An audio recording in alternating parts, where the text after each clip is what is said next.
What are you doing, Daddy? I'm doing the same as you, son. You won't half-copy it for Mum. There isn't one your side.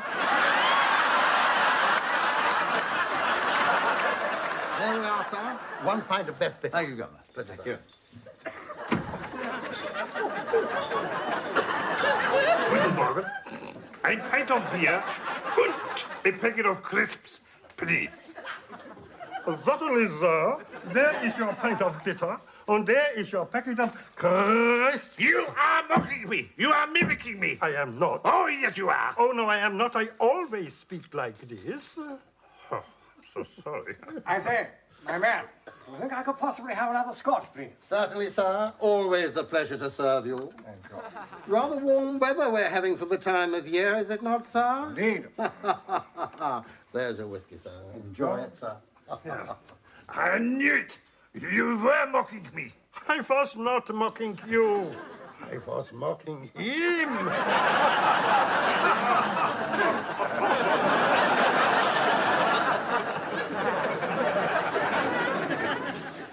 We can do that. All right. Everybody on the floor. Down. On the floor. Face down. Face down and you won't get hurt.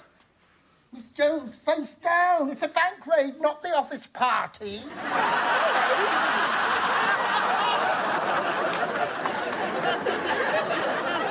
I don't care if you are 17 years of age. You are not going out with all that makeup on your face and wearing a miniskirt. Do you hear me, Malcolm?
The lad himself, Benny Hill!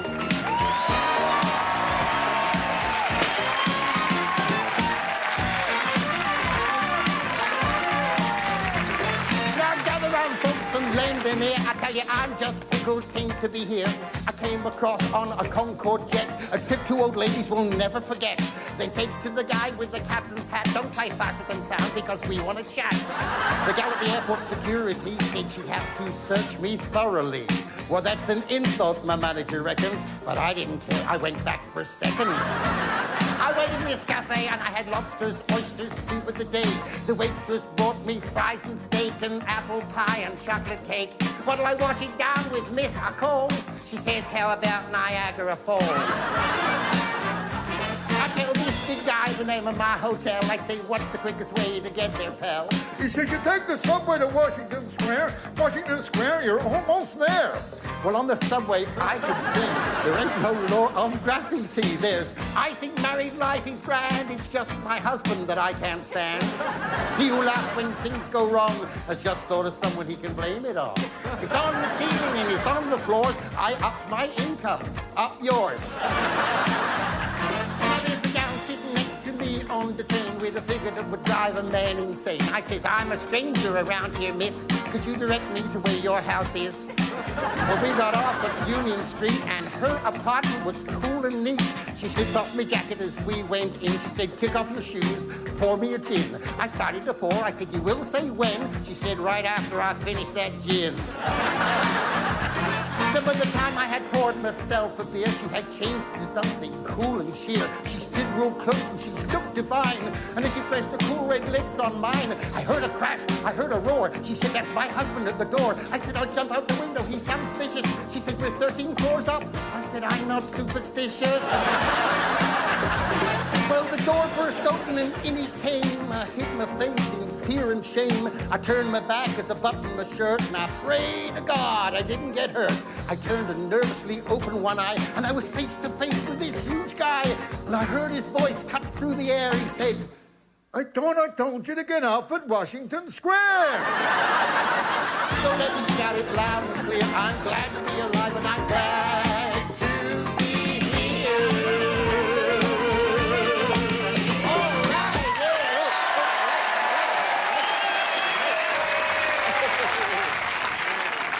I'm speaking to you now from Central Park, that oasis of calm amid the hustle and bustle of this great city of New York. And what do you think you're doing? I'm looking for a match. Well, why don't you ask for one? I don't talk to strangers. You know, I always think there are two kinds of television shows, those that entertain and those that inform. Well, here is one that does both. And Would you salt me tomato for me? no, I wouldn't. Pardon me, sir. Is this bum annoying you? He certainly is. Get him the hell out of here. Come on, you. All right, come on. Well, here is our tribute to one of America's best loved shows.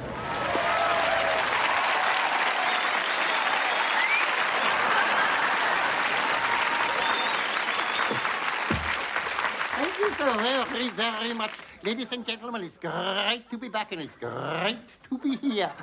And I'm so happy tonight because at long last I have found a book I have been searching for years and years and years. It's called 1001 Ways to Please a Man. How I've managed without this book for all those years, I shall never know.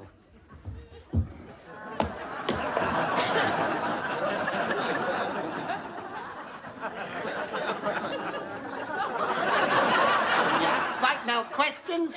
Well, Dr. Ruth, I'm getting engaged to this guy. What is your problem? He's a lot older. Needn't be a problem. I tell you for why. I give you a for instance. I once had a patient. He was a 79-year-old aviator. And he was going to marry a girl of 22. And he was looking for a house near a school. Well, I knew he was air-minded. I didn't think he was air-conditioned. So what did I do? I advised him to take a lodger. Well, he did. And last year, his wife had a baby boy. What about the lodger? She had twins. You see, it needn't be a problem at all.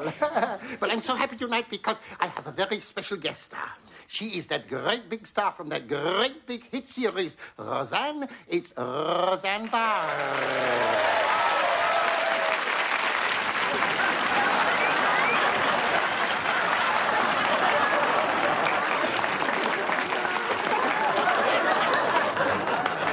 Tell me, Roseanne, why does your guy love you? Oh, because he thinks I'm gorgeous and sexy and adorable. And why do you love him?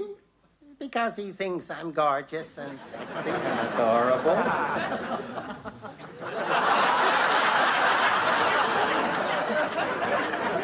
Oh, Roseanne. Oh, I love to see you laugh. So much of you has a good time. Any questions? Yup.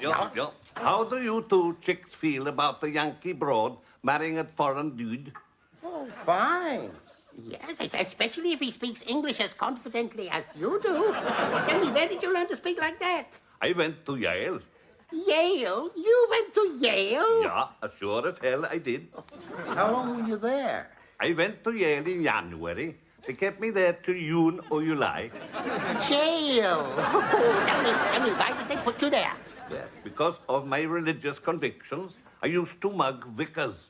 But your wife, she stood by you, yes? Oh, yeah, she always has done, ever since we married in 1920. Yeah, and we still make love.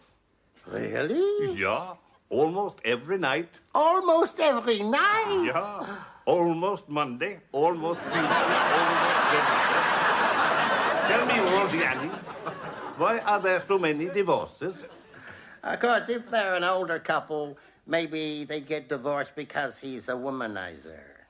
Or because the woman is a manizer? A manizer? Is that the word? Can you say a manizer? I mean, a man who chases after a woman is a womanizer. What do you call a woman who chases after a man? Stupid. I think you may be right. No, I'm joking. No, you see, with a younger couple, they may divorce because the young man is suffering from something that is very prevalent. There's a lot of it about. And what it is, you see, he's inexperienced and he suffers from something that we call premature... No, this is all I can say. I am very explicit all the time. It's called premature jocularity. And what it means is the woman tells the man a joke and the man laughs before the woman has finished telling the joke. In a case like that, Roseanne, what do you think they should do? Oh, she should wait a couple of minutes and then tell another joke. Maybe not such a funny one. So don't use one of mine. But whatever you do, discuss it with him. You should always tell your partner what pleases you. And you must be precise. Oh, you gotta be precise, yeah. I knew a guy once told his wife that he thought black underwear was sexy. So for 2 years, she didn't wash his jockey shorts. Right, now then, another question? Yeah. I want to ask Roseanne why that television show of hers is so full of innuendos. Innuendos? I always thought they were Italian suppository. Well, you imply in that show that married life is all sweetness and light and lovey-dovey and all stuff like that, you know, even after maybe 15, 20 years of marriage, and it's not like that. I mean, look at my wife, if you've got the stomach for it. Oh, I won't say my wife is fat, but she's the only woman I know. Mind you, she wasn't over. Oh, she was gorgeous when she was young. I'll never forget the first time we met her. And it was at the No-Tell Motel. She was sitting up at the Lucky Stiff Bar. Oh, she looked gorgeous. She had a beautiful shock of blonde hair, and I know how to pay a woman a compliment, you know, because I went up and I said, "Pardon me, miss." I said, "Pardon me," I said. "But you have the most beautiful, natural, luxuriant blonde hair I have ever seen in my entire life. Why do you dye the roots black?" Well, you can imagine it impressed her. And we started courting. And then you married her. For better or for worse? Should have been for better or forget it. I want to see her now. Oh, boy. She does bird impressions. Watches me like a hawk. And eats like a vulture. What a mouth she's got on her. Oh, it's what they call a tacit acquiescence mouth. It goes without saying. Generally speaking, she's generally speaking. You mean she is outspoken? Not by anyone I know. Now she wants to divorce me. Why? Because I do everything for her. I mean, I open the door for her when she brings the coal in. Keep the axe head nice and sharp so she don't hurt her hand when she's chopping the wood. Tell me, do you talk to your wife when you are making love? If I think it'll make her happy, and there's a phone handy, why not? But then the next time I marry, I'm going to marry someone who believes in give and take. Your problem is I don't think you're going to find anybody who will take what you have got to give. Ladies and gentlemen, I'm afraid that is the end. Oh. And so I would say to all the men, doesn't matter who wears the pants in the family, just so long as there is money in the pocket. And to the women I say, remember, a wedding ring is a one-man band. And so, Roseanne and myself, may you live as long as you want to. And want to as long as you live.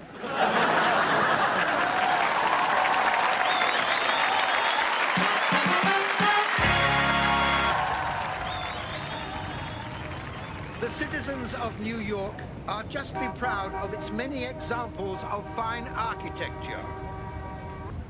And And I'm speaking to you now from in front of the Rockefeller Center. And this quite magnificent building is the pride and the joy of all Americans. And people come from far away. Hold it. But you never see Philip!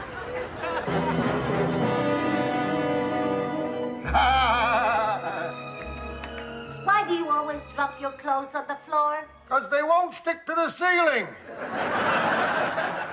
She'll be here at any moment. Stella's sister.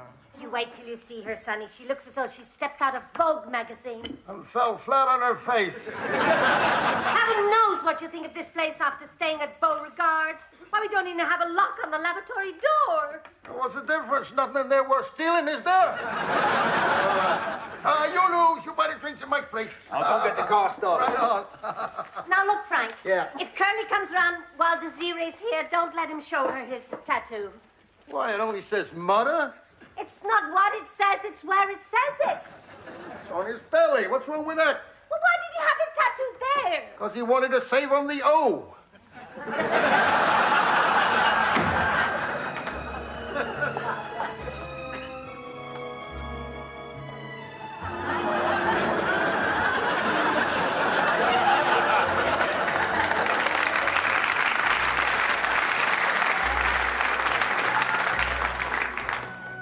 Anybody home? Stella? Stella, honey? Stella, sugar? Stella! Where the hell are you? Desiree, my own little baby sister. Let me look at you. Ma, you've grown out. Up. Honey, whatever you do, don't go out today. I tell you something, it's hotter than hell out there. I've seen a dog chasing a cat, and they's both walking. I tell you, honey, I'm sweating like a horse's armpit. Honey, now that you're divorced, will you still keep your married name? Well, of course I will, honey. I mean, Dubois sounds so much nicer than Crappy Wicks, doesn't it? What the hell's that? Tell me, honey, how is the physical side of your marriage? Oh, that was okay. He jogged, I did aerobics. No, honey. I mean, did he give you good loving? I should say not. Why, the only time he kissed me was when he couldn't find a table napkin. If he wanted to bite me, we had to go down the pawn shop. Pawn shop? Because that's where his teeth was.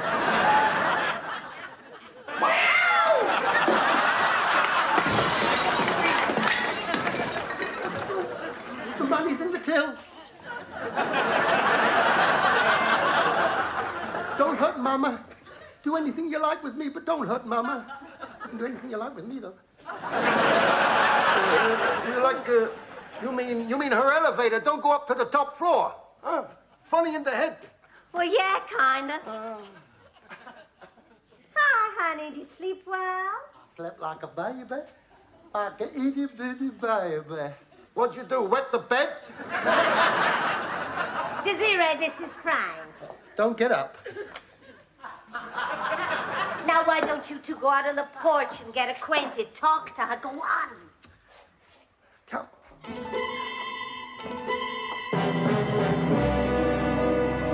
Wowee!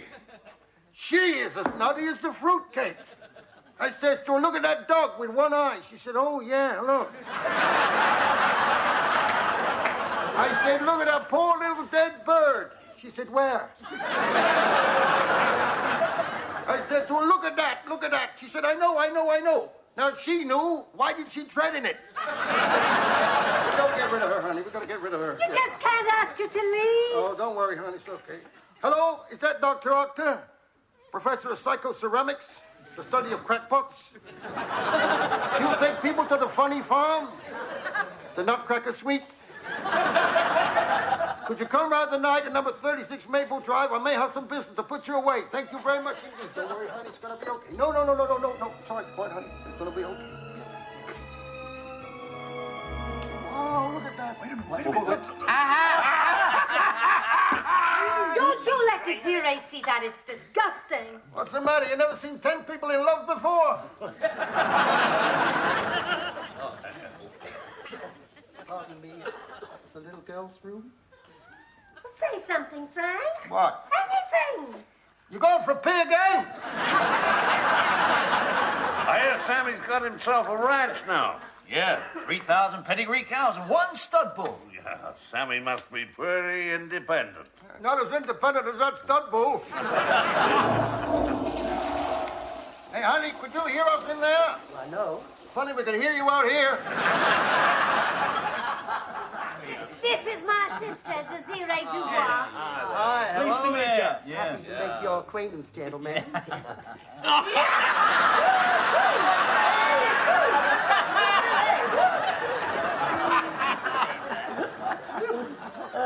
Say, Frank, you still smoke cigars? Yeah, occasionally I like a cigar after a good meal. I smoke about 2 a year. Honey, that dip tastes like glue. Well, get stuck in then. Oh, funny. Oh, pardon me. Something I ate went down the wrong way to my stomach. Where you gotta go, you gotta go.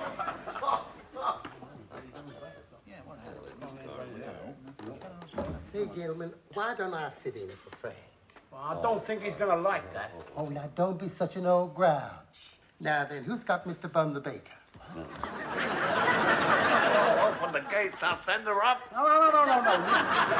You just let it ride, let it ride. Look, I'll raise you $5. And so will I. Well, raise you and up yours.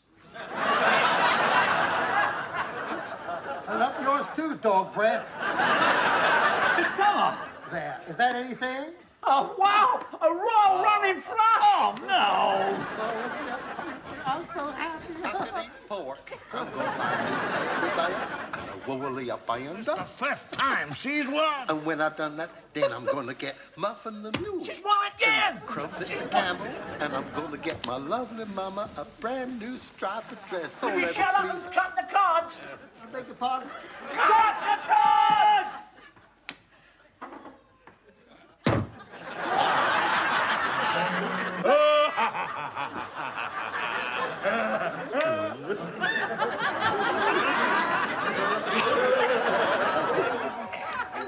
If that's for me, honey, don't answer it. Okay, boys, in you go. Don't you worry, man. We do this all the time. But we gonna need scripture. Doctor, it's a shame though, ain't it? Because they seem such nice boys. Hey, where are the guys? Oh, some men came and took them away to a home, they said. And I'm glad, because now there'll be just the 3 of us. And we'll live together.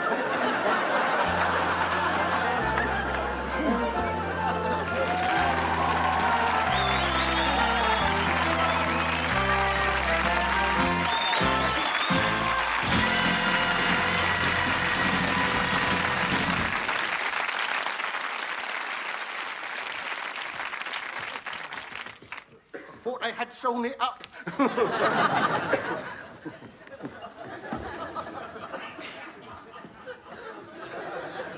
Hello?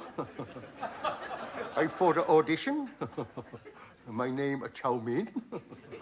My bill matter is Fun and Florix. Hello? Hello? Anybody out there? There's nobody out there. Either that or they're laying down. Are you ready? Am I ready, lady? I've been ready for half hour. It's flea breathing crock. Supposed to start 2:30, and it's supposed to start 2:30. What's that you say? Watch my ribs. 2:30. 2:30. Well, if 2:30, go and see a dentist.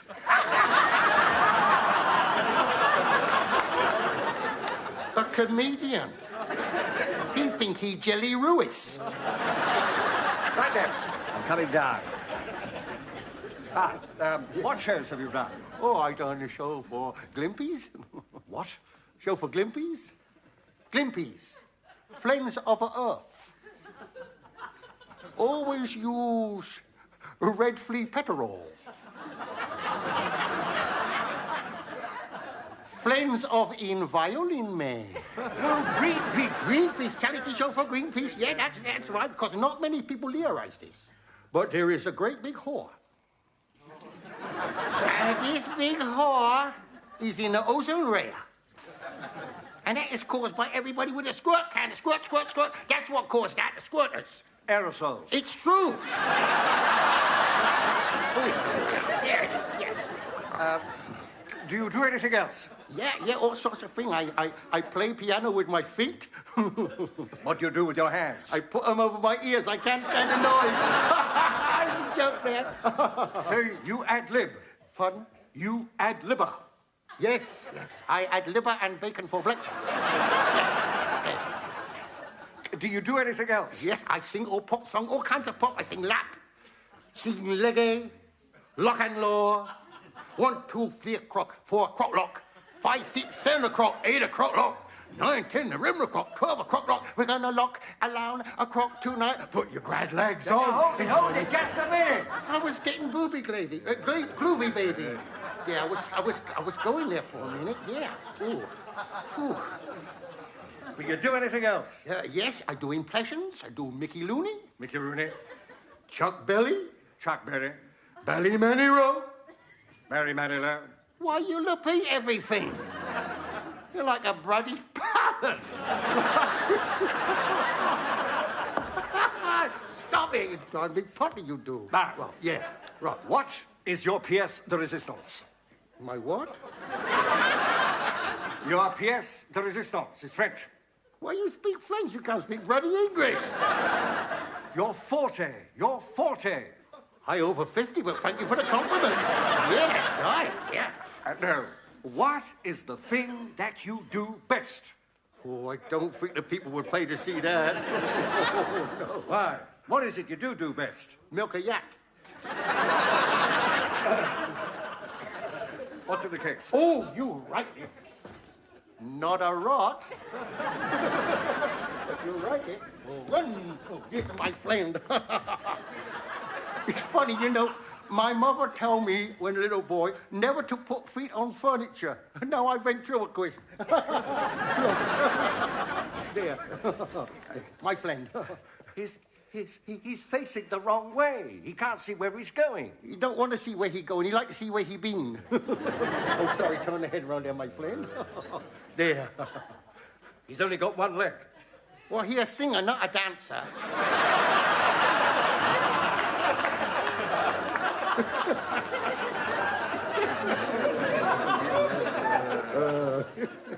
Oh, so sorry. Other leg up the back. There we are. That's better. There he is.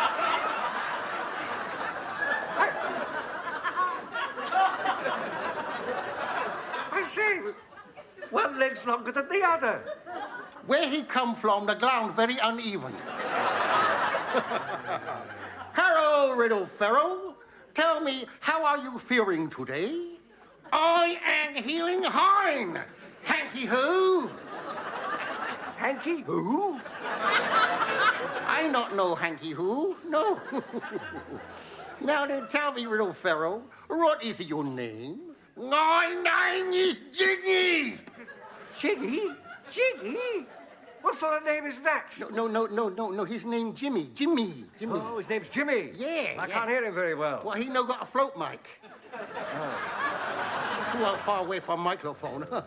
Now then, Jimmy. Hang on a minute. Yeah, hurt my bloody thumb then. Yeah. Now, would you like a little drink? Yeah, I would. Well, you can have a big bottle of beer. You can have a pint of best bitter. Or a glass of water. I would like a glass of water. Why doesn't he ask for a bottle of beer? 'Cause he teetotal. Then why doesn't he ask for a pint of best alcohol-free lager? 'Cause he got a delicate stomach. 'Cause you can't do F and B, that's why. I'll F and B in a minute if you don't shut your mouth. Jimmy, Why don't you ask for a bottle of ginger beer? What are you doing talking to this for?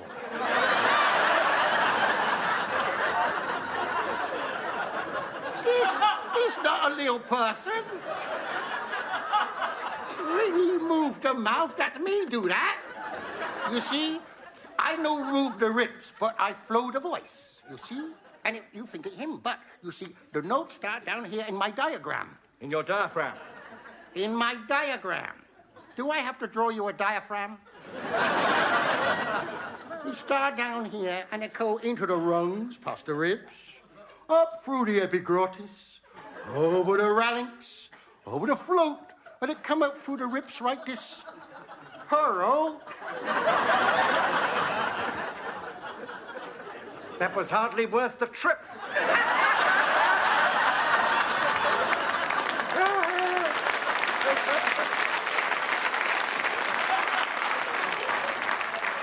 I was going to do impression of a jackass, only he beat me to it. Oh, now, little fellow, I am feeling thirsty myself, so I am going to drink this glass of sherry. What am I going to do while you drink that glass of sherry? While I drink this glass of sherry, you are going to recite the alphabet. Recite the alphabet in Corsico. In Corsico, impossible. We soon see about that. Ready? Off we go then. 1, 2, 3. Ready?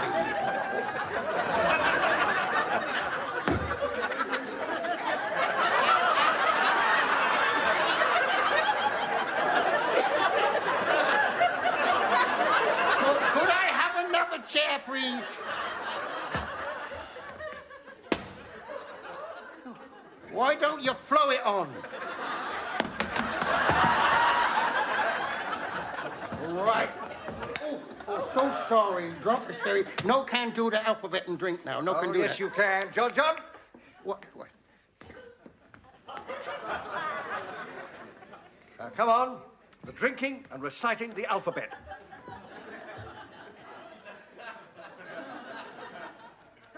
A, B, C, No, the other way around. All right. A. Now, come on, get on with it. A, D, C,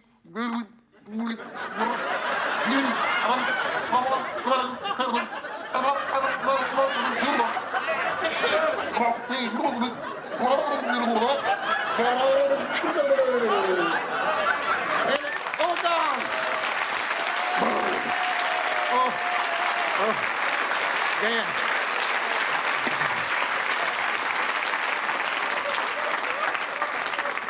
Yes. But you see,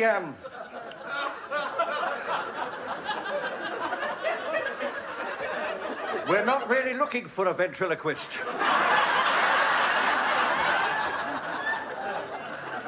Right, you know, tell me that before I get soaking wet like this. You're a plonker. What a plat. There's just nothing for you here, so goodbye. Oh.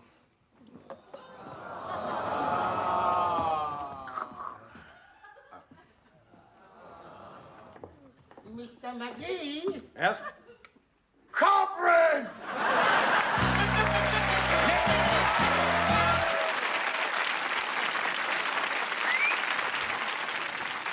Here we go then, Raiders of the Lost Jungle, Scene 1. And when you've seen one, you've seen them all. A little bit of humor to start the shoot off with, right? Now then, Harry, we want a carry. That is not a camel. I said I want a camel. That's a dromedary. It's got 2 humps on it.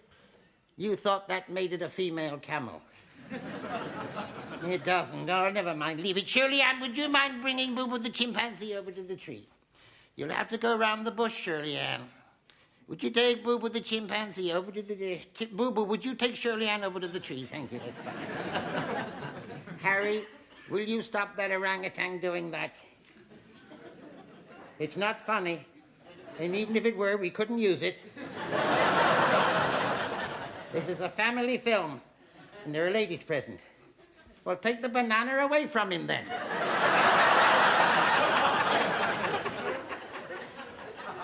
And the plums. Both of them. I don't stand it. George, that's not your zebra, is it? You've brought along your damn donkey. You've painted the damn donkey. That's not a zebra. God, he looks like he's wearing pajamas. You're stupid. He's damn stupid. He calls his zebra Spot. He calls his donkey Hote.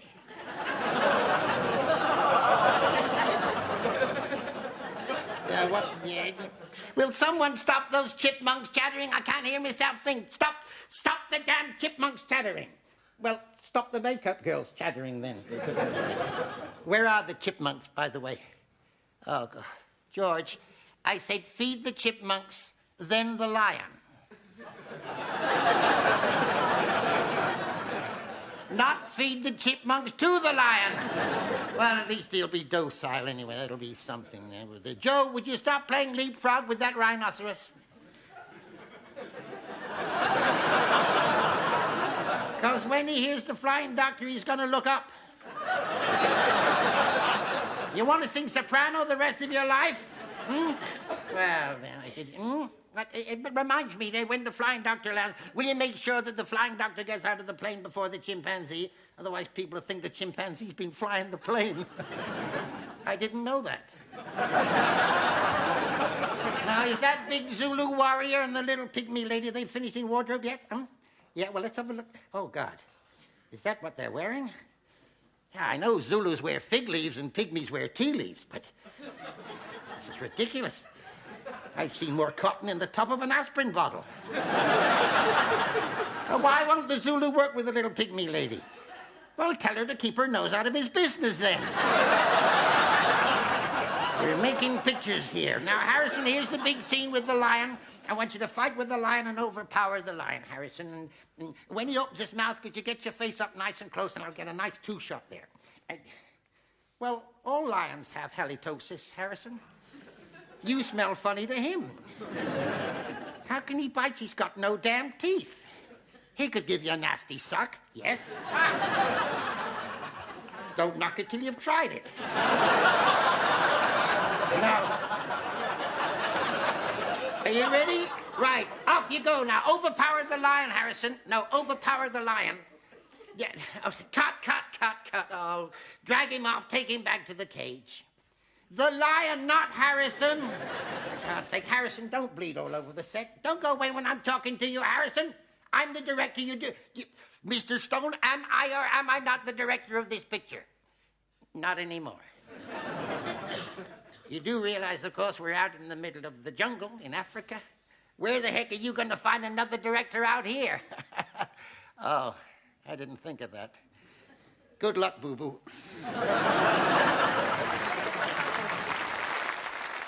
Good evening, and once again, welcome to Our Music, when we introduce yet another fine amateur music ensemble. The members of tonight's group have come from as far afield as Glasgow and Brighton. Their professions range from gasman and gardener right the way down to politician and property developer. But they all have one thing in common. They're all volunteers at the Common Cold Reception.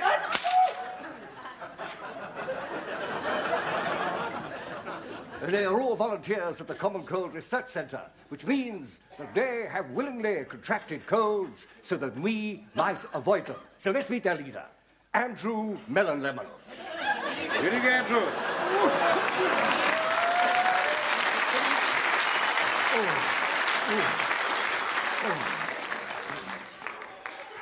Good evening, Mr. McGee.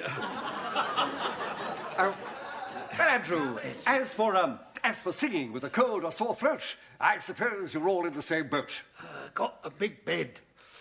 You sleep together in a big bed? Got a big bed. Big bed. Big bog. Big bog. Dig dog. Dig dog. Bog. Bog. Bog. Big bed. We're called the Big Bed Singers. Oh, the Big Ben Singers! Ding dong! Well, What is the usual compliment here? Well, the usual compliment is something like, hello, fatty, how's your belly off the spots? I've just died. You just died? Yes, I've just died. I usually have Ted, but you see, we haven't got Philip, so we haven't got Ted, we've only got died. Oh, you usually have 10, but today you're just 9 because of Philip. Yeah, well, of course, you see, he always stands in the piddle. Stands in the piddle. In the middle of the group. Oh, in the middle? Oh, yeah. And you see, he got a bad chest. He's got a bad chest. No, he ain't got a bad chest. He got a bad chest. Oh, he's got a bad chest? Yeah. Well, might we meet some of those who are here? This way, if you please. Ooh, this way. Here we are. Now, this is... he's Barry Toad. He's Fred. See. Barry Toad is Fred? No, Fred is a Barry Toad. Oh, it's Barry Toad. He's Dickless. He's Dickless. He's Dickless. He's ridiculous? Well, he is, yeah, but I mean, no. He's Dickless, as in Dickless Tickleby. Oh, Nicholas, as in Nicholas Nickleby. Yeah, that's right, yeah. And these two? Dickheads. They are? Dickheads. Dickless Tickleby was written by Dickheads, Charles Dickheads. By Dickens? Yeah, I that's see. what I said. Yeah. He's Billy Adair. He's Charlie. Billy Adair is a Charlie? No, Charlie's a billionaire. Oh, he's a millionaire? Yeah. He's rich, he is, not half. Yeah. He's Billy Tree. Billy Tree? No, he's not. Name's not Billy Tree. He's from the Billy Tree. The military? Yeah. He's curdled the milk. He's curdled the milk? No, he's curdled the milk. Oh, he's Colonel de Mill. Oh, yeah. That's your piss steak, isn't it? What? So that's your piss steak. It's a natural mistake. Oh, a natural mistake. Yeah. She's bored. She's Bandy. Oh. She doesn't look bored. And she certainly doesn't look... Oh, bored and Mandy. Oh, yeah. You're getting it, aren't you? Yeah. Oh, why you don't get my cold as well? She's got a book. She's got a... She's got a book. Ah, she's got a Mercedes. She's got a Merc. No, she's got a boyfriend. He is a book. He's a devil. He's a devil. His name's Devil. Oh, his name's Neville. Oh, yeah, he's a bastard. He's bastard. He's hot stuff. Bastard. Oh, yes. Yeah. He didn't like her singing jazz. He tried to lure her away, tried to get her hooked on Mahler and Mozart and Mendelssohn. Oh, but she came back to jazz. Oh, you turd. Beg your pardon? U-turn. She made a U-turn. Oh, a U-turn. Yes, I see. Well, if we're all ready, Andrew Lemon Melon and the Common Cold Research Centre Choir.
Gotcha.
Travel arrangements for the Benny Hill Show were provided by Travel Savers, the leading chain of independent travel agencies in the United States.